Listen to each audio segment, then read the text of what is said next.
जय श्री राम दोस्तों, कैसे हैं आप सब लोग। दोस्तों आज मेरा वीडियो है कि मूलाधार चक्र को कैसे ऊर्जान्वित करें। दोस्तों यदि आपको मेरा वीडियो पसंद आता है तो मेरे चैनल को सब्सक्राइब करें, मेरे वीडियो को लाइक करें, कमेंट करें, शेयर भी करें ताकि जानकारी किसी और के काम भी आए। दोस्तों आपने सुना होगा कुंडलिनी जागरण, है ना। बहुत हम लोग कई मेडिटेशन जो लोग करते हैं, ध्यान करते हैं, बस उनका एक ही रहता है कि कुंडलिनी जागरण कैसे होगा।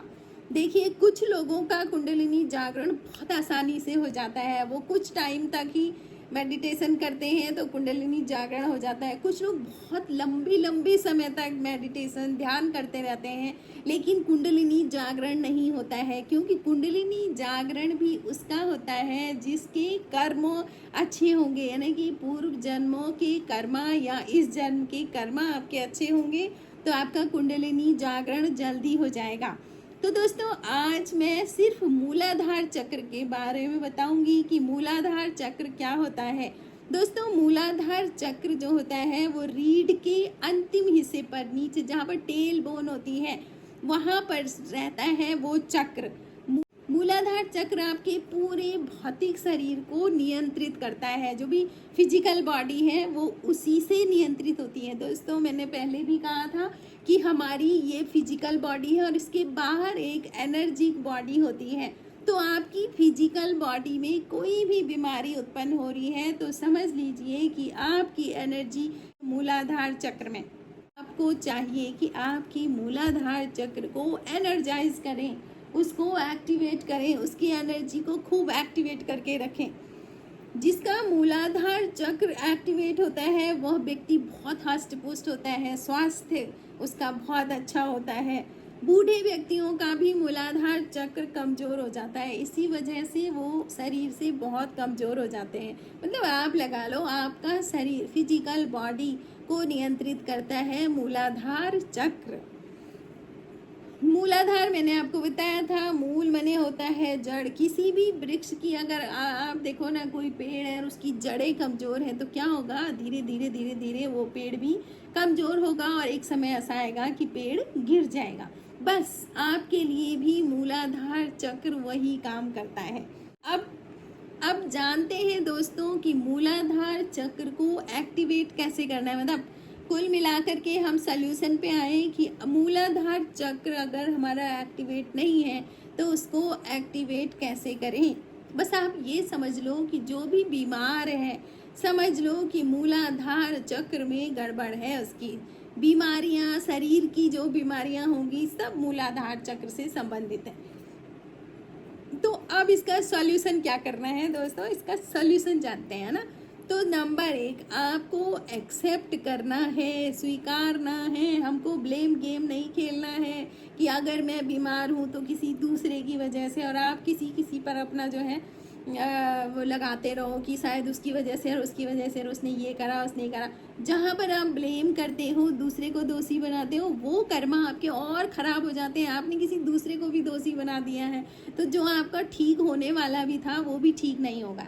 ठीक है, तो सबसे पहली चीज़ स्वीकारना है कि जो भी है वो मेरा है और मेरी वजह से है। Acceptance with totality. ठीक है, पहला काम आपने एक्सेप्ट करना है। दूसरा काम क्या करना है आपने, अब आपने माफ़ी मांगनी है। अब आप बोलोगे किससे माफ़ी मांगनी है, तो मैं बताती हूँ किससे माफ़ी मांगनी है। यदि आपकी मेमोरी में है और आपको पता लग गया कि आपने कहाँ पर कौन सा गलत कर्मा करा है तो आपने उनसे माफ़ी मांगनी है। दोस्तों अगर आपकी मेमोरी में है और आपको लग रहा है मैंने वहाँ पे गलत काम कर दिया और आप सामने से नहीं सॉरी बोल पा रहे हो तो ठीक है ना, आप ऐसे करो कि आप थोड़ा देर के लिए आप ध्यान में बैठो और उनको सामने रख करके मेडिटेशन के द्वारा उनसे बोलो सॉरी सॉरी सॉरी सॉरी, है ना, मेरे से कुछ गलत हो गया। तो आपको माफ़ी मांगनी है। दोस्तों कुछ मेमोरीज ऐसी होती हैं जो इस जन्म की होती हैं, लेकिन कुछ मेमोरी ऐसी होती हैं जो इस जन्म की नहीं होती हैं। वो मेमोरी है आपकी सेल्स में, आपकी बॉडी की कोशिकाओं के अंदर वो मेमोरीज हैं कि आपने कब क्या करा। है ना, फिर रोग उत्पन्न हो जाएगा ना, उन्हीं कोशिकाओं से ही तो बीमारी शुरू होती है। फिर धीरे धीरे धीरे धीरे आपका रोग उत्पन्न हो जाएगा और फिर आप रोगी बन जाओगे। तो आपको क्या करना है, जो मेमोरी में है, जो मेमोरी में नहीं, आपको याद भी नहीं है तो भी आपने, अगर मैंने कभी किसी के साथ बुरा किया है तो मैं उनसे माफ़ी चाहती हूँ, ये करना है आपने। फिर आपको क्या करना है, ध्यान करना है, मेडिटेशन करना है। दोस्तों कैसे करना है, देखो आपने अपने मूलाधार चक्र का ध्यान करना है। उसका बीज मंत्र होता है लम, लॉ के ऊपर बिंदु लम।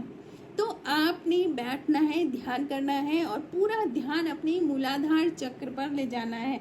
जहाँ पर टेल बोन होती है उस जगह आपने उसको फील करना है, चक्र को, उस चक्र को ध्यान करना है। उस पर ध्यान करके भी आपने लम बोलना है, ठीक है। दूसरा आपने सांस लेनी है, तो आपने उसी जगह से मतलब आपने ये सोचना है कि जो मैं सांस ले करके भेज रहा हूँ मैं वहाँ पर भेज रहा हूँ, और जो मैं सांस छोड़ रहा हूँ वहीं से पूरी सांस कलेक्ट करके मैं बाहर छोड़ रहा हूँ। मतलब आपका ध्यान जहाँ होगा ना, आपका काम वहाँ होगा ना। तो आपको ध्यान करना है अपनी मूलाधार चक्र का, और मूलाधार चक्र का ध्यान करके आपको गहरी गहरी सांसें लेनी है और शब्द है लम, ऐसे उसका उच्चारण करना है, लम लम, ऐसे करके आपने मेडिटेशन करना है, ध्यान करना है।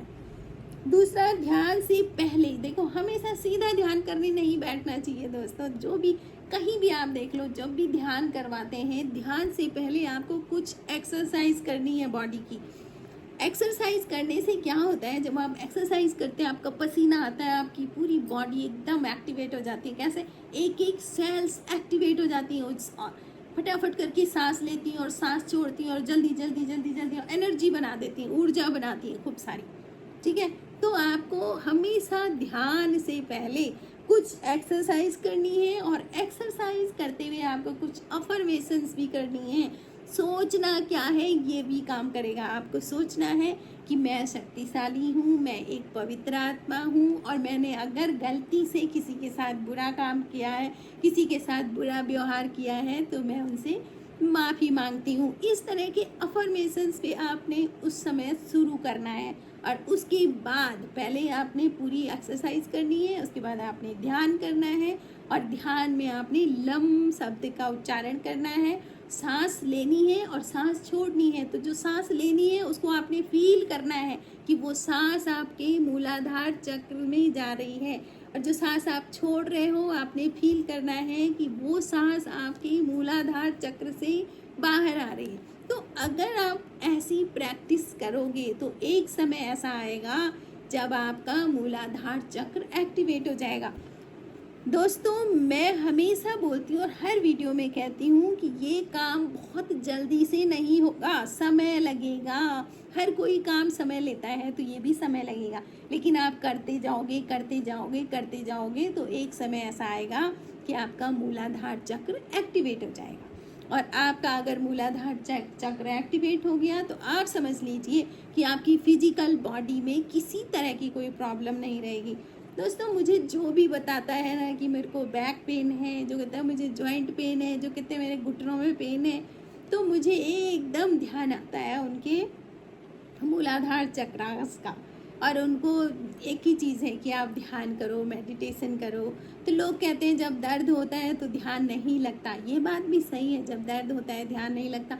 आपको बैठे बैठे नहीं हो रहा, आप लेट जाओ, आप लेटे लेटे ध्यान करो। फिर एक समय ऐसा आएगा जब आप बैठने लगोगे तो फिर आप बैठ के ध्यान करो, है ना। जैसे भी हो, कंफर्टेबल जिस स्थिति में हो उस स्थिति में बैठ के ध्यान करो और माफ़ी मांगो, है ना। तो इस तरह से भगवान अफर्मेशंस भेजो। बहुत होता है कि आप सोच क्या रहे हो उसका आप पर बहुत फ़र्क पड़ता है। तो अच्छी सोच रखो, पॉजिटिव रहो, हमेशा पॉजिटिव रहो। तो दोस्तों आपको वीडियो कैसे लगा आप ज़रूर बताएं, कमेंट करें। Thank you for watching.